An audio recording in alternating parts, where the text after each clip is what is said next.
अब वो जो गवरिया थी वो उसने 4 में से 3 मंजिलें पार कर ली थी। अब वो कपड़ा लेकर कहाँ पहुँची? दर्जी के पास। अब दर्जी भैया मेरी टोपी सिल दो। अब दर्जी गुस्से से क्या कहता है, खिसकती हो कि यहाँ से नहीं, भगती हो कि नहीं, देखते नहीं राजा जी की 7वीं रानी ने 9 बेटियों के बाद 10वां बेटा पैदा हुआ है। अब वह 10 रतन के लिए मुझे ढेरों झगड़े सिरने हैं। दर्जी ने माथे का पसीना पोंछते हुए ठंडी आवरी, कुछ देना न लेना, भर माथे पसीना। अब दर्जी गुस्से से क्या कहता है उसको, भाग जाओ यहाँ से, देखती नहीं हो जो राजा की 7वीं रानी है उसके पहले से 9 बेटियां थी और अब जो 10वां है वो बेटा पैदा हुआ है। अब वो तो 10 रतन है, उसके लिए तो मुझे क्या करने हैं, ढेरों झबले से लें। झबले होता है बच्चों का झबला होता है, उसको कहते हैं जो बच्चे छोटे बच्चे पहनते हैं। दर्जी ने अपने बेचारे ने माथे का पसीना पोंछते हुए एक ठंडी सी यहाँ परी और क्या बड़बड़ाने लगा, अरे कुछ लेना ना देना, भर माथे पर हमारे माथे पर पसीना ही पसीना आता रहता है, लेते देते कुछ नहीं है। हम तो भैया बेगार में कुछ करवाते नहीं, बेगार यानी बिना मजदूरी के काम। गवरिया बोली, इस बुने कपड़े की टोपी सिल दे, बल्कि 2 टोपियाँ सिल दे, एक तू ले ले, एक हम ले लेंगे।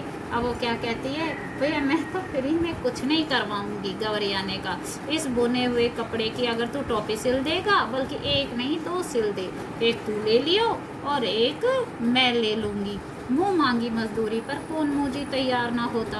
कहते हैं अगर मुँह मांगी मजदूरी मिल जाए तो कौन मजदूर तैयार नहीं होगा। कच कच उसकी कैंची चल उठी और चूहे की तरह सर सर उसकी सुई कपड़े के भीतर बाहर होने लगी। बड़े मनोयोग से उसने 2 टोपियाँ सिल दी। खुश होकर दर्जी ने अपनी ओर से एक टोपी पर 5 फुंदने भी जड़ दिए। फुंदने वाली टोपी पहनकर तो गवरिया जैसे आपे में न रही, 1.5 टांगों पर ही लगी नाचने, फुदक फुदक कर लगी गौरा को दिखाने, देख मेरी टोपी सबसे निराली 5 फुंदने वाली।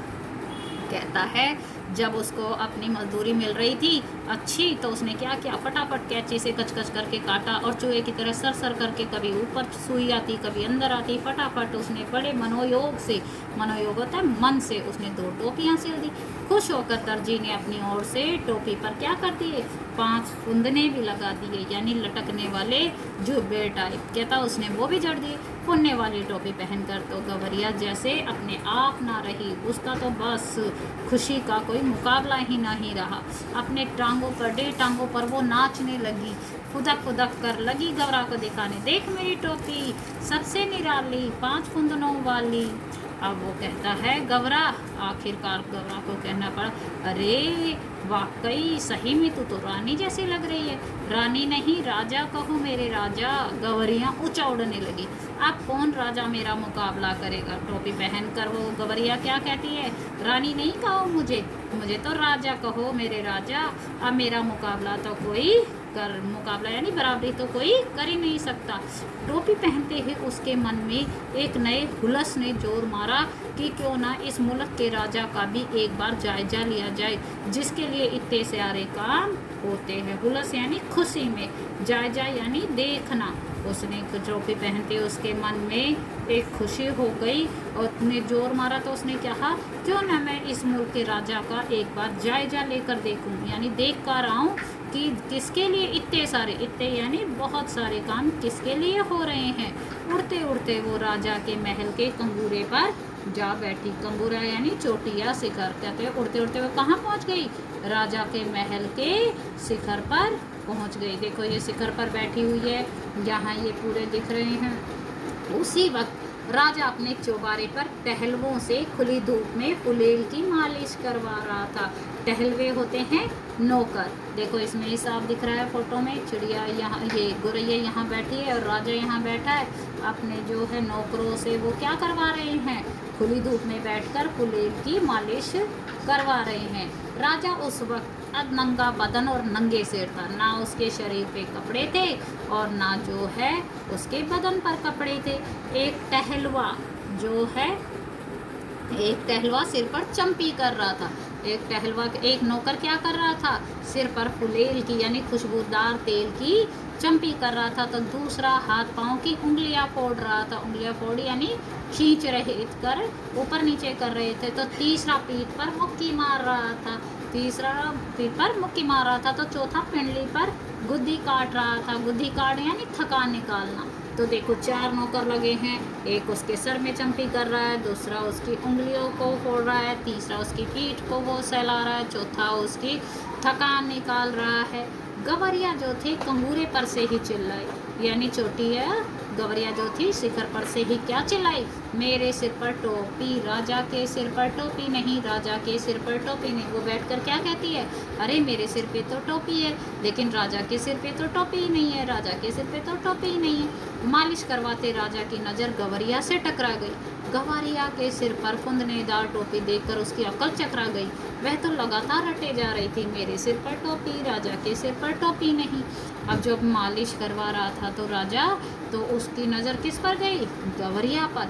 गवरिया के सर पर उसने फुंदने वाली टोपी देखी तो उसकी अकल ही चकरा गई, उसका सर चकराने लगा। वो क्या रटे जा रही थी, रटना यानी बार बार क्या कहे जा रही थी कि मेरे सिर पे तो टोपी है, राजा के सिर पे तो टोपी ही नहीं है। अरे कोई मेरी टोपी लाओ जरा जल्दी। राजा दोनों हाथों से अपना सिर ढकते हुए चला। अब राजा उसको देखकर क्या कहने लगता है, अरे जाओ जाओ जल्दी से मेरी टोपी लाओ, और अपना सर ढकते हुए चिल्लाने लगा। टोपी आ गई, राजा ने झट पहन भी ली।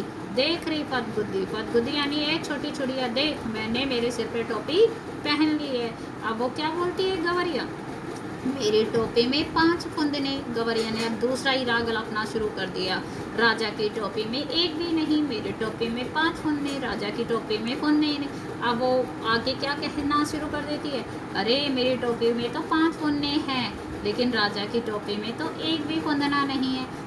राग अलापना मतलब अपनी बात कहते जाना। वो बार बार ये बात कहती जा रही थी। राजा की को बेहद हेठी महसूस है।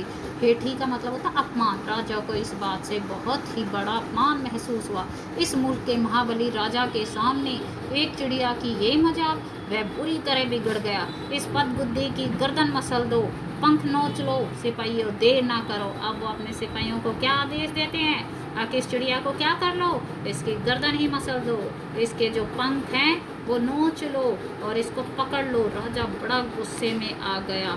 आखिर इस मुल्क के महाबली के सामने एक चिड़िया की ये जरूरत कि वो ये कहे जा रही है, क्षमा करें महाराज। मंत्री ने हाथ जोड़ दिए, मच्छर मारकर हाथ क्यों गंदा करना, अपने आप चली जाएगी। अब उसका जो मंत्री है वो समझदार होता, वो क्या करता है, माफ़ कर दो महाराज, एक मच्छर मारकर आप अपना हाथ गंदा क्यों कर रहे हैं, ये तो चिड़िया है, अपने आप चली जाएगी। तब राजा सिपाहियों से बोला, यह ऐसे नहीं मानेगी, इसकी टोपी छीन लो और उसे मैं पैरों से ठोकर मारूं। राजा क्या जवाब देता, नहीं नहीं, एक काम करो, ये ऐसे नहीं मानेगी, इसकी टोपी छीन कर मेरे पास ले आओ, उसे मैं अपने पैरों से ठोकर मारकर दूर फेंक दूंगा।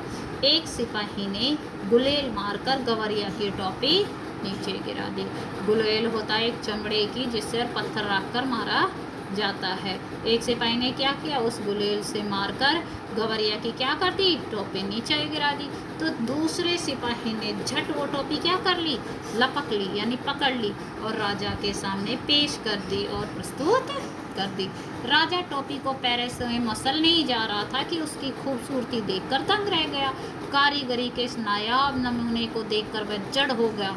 मेरे राज में मेरे सिवा इतनी खूबसूरत टोपी दूसरे के पास कैसे पहुंची, सोचते हुए राजा उसे उलट पुलट कर देखने लगा। जैसे ही राजा जो है इस टोपी को अपने पैरों से मसलने जा रहा था, मसलने यानी कुचलने ही जा रहा था, कि उसकी खूबसूरती देखकर दंग रह गया, हैरान रह गया कि इस जो है कारीगरी के इस ना कारीगरी यानी जो ये इस पर कारीगरी की गई है उसको कहते हैं, उसके नायाब नमूने अजीब नमूने को देखकर तो वह जड़ हो गया, एक जगह जम गया उसकी बनावट को देखकर, बहुमूल्य बनावट को देखकर।